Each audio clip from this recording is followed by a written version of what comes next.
আচ্ছা, এখন তো বৃষ্টির সময়, তাহলে ঝিরঝির বৃষ্টি হয় এটাকে ইংরেজিতে আমরা কি বলতে পারি? হ্যাঁ, অবশ্যই এটা বৃষ্টির সময়। আর ঝিরিঝিরি বৃষ্টি হওয়াটাকে আমরা বলতে পারি ইটস ড্রিজলিং আউটসাইড। ড্রিজল মানে হচ্ছে ঝিরিঝিরি বৃষ্টি হওয়া, আর ড্রিজলিং আউটসাইড মানে হচ্ছে ঝিরিঝিরি বৃষ্টি হচ্ছে। আচ্ছা, তাহলে হঠাৎ জোরে বৃষ্টি আসে আবার শেষ হয়ে যায়, এটাকে ইংরেজিতে আমরা কি বলতে পারি?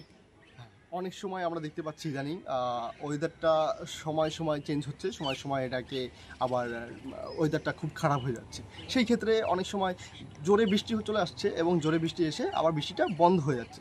সেই ক্ষেত্রে আমরা বলতে পারি ইটস শাওয়ারিং, যেটা শাওয়ার মানে হচ্ছে যে বৃষ্টিটা আসলো জোরে মাত্রায়, অতিমাত্রায় এবং এসে কিছু কিছু সময় স্টে করলো এবং তারপরে বৃষ্টিটি শেষ হয়ে গেল।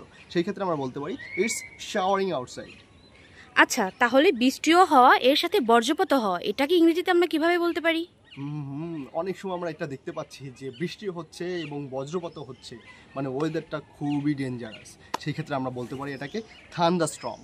It's thunderstorming outside. থান্ডারস্টর্ম মানে হচ্ছে বৃষ্টিও হওয়া এবং বজ্রপাত হওয়া, সেটাকে আমরা বলতে পারি ইংরেজিতে it's thunderstorming outside. It's very dangerous for yourself, so be conscious about yourself to go outside. মানে হচ্ছে আপনি থান্ডারস্টর্মের জন্য সতর্ক থাকুন, বাইরে যাওয়ার জন্য বিরত রাখুন নিজেকে। ধন্যবাদ। তাহলে শিলাবৃষ্টি হয় এটাকে ইংরেজিতে আমরা কি বলতে পারি? শিলাবৃষ্টি হওয়া। শিলাবৃষ্টি তো আমরা সবাই কম বেশি এক্সপিরিয়েন্স করছি। আর সাধারণত শিলাবৃষ্টি কাকে বলে বা কীভাবে হয় সেটাও আমরা জানি। একটা বরফের ছোট বল বা কুণ্ড পড়ে বৃষ্টির সঙ্গে সঙ্গে, সেই ক্ষেত্রে আমরা এটাকে বলতে পারি হেইল। হেইল মানে হচ্ছে শিলাবৃষ্টি হওয়া। তাহলে সেটাকে আমরা যদি সেন্টেন্সে রূপ দিতে চাই তাহলে আমরা বলতে পারি it's hailing outside and it's very dangerous. আচ্ছা, তাহলে অনেক জোরে বৃষ্টি হওয়া আর না থামার নাম নেওয়া, তাহলে এটাকে আমরা ইংরেজিতে কি বলতে পারি? এরকম বৃষ্টিও কিন্তু আমরা অনেক সময় এক্সপিরিয়েন্স করে থাকি যে অনেক জোরে বৃষ্টি হচ্ছে এবং সেই বৃষ্টিটি অনেক লম্বা সময় ধরে স্টে করছে।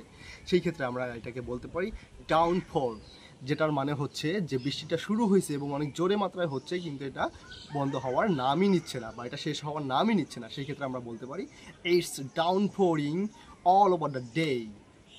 Thank you so much. আজকে ভিডিওটি এখানে শেষ করছি। যারা যারা আমাদের সঙ্গে যুক্ত আছেন তারা অবশ্যই এই ভিডিওটি শেয়ার করে আরেকজনকে যুক্ত করার সুযোগ করে দিবেন এবং মজার মজার এরকম সেন্টেন্স এবং আমরা যে ধরনের ওয়ার্ড জানি না সেগুলো জানার সুযোগ করে দেবেন। ধন্যবাদ। আর যারা ফেসবুক থেকে দেখছেন তারা অবশ্যই ফলো দিয়ে আমাদের পাশে থাকবেন এবং এরকম ভিডিও সামনে পেতে অবশ্যই আপনারা আমাদের পাশে থেকে সাবস্ক্রাইব করে আপনাদের মূল্যবান কমেন্টসের মাধ্যমে আপনাদের আইডিয়াগুলো শেয়ার করতে পারেন। Thank you so much. আজকে ভিডিওটি এই পর্যন্তই। ধন্যবাদ। Thank you. আল্লাহ হাফেজ।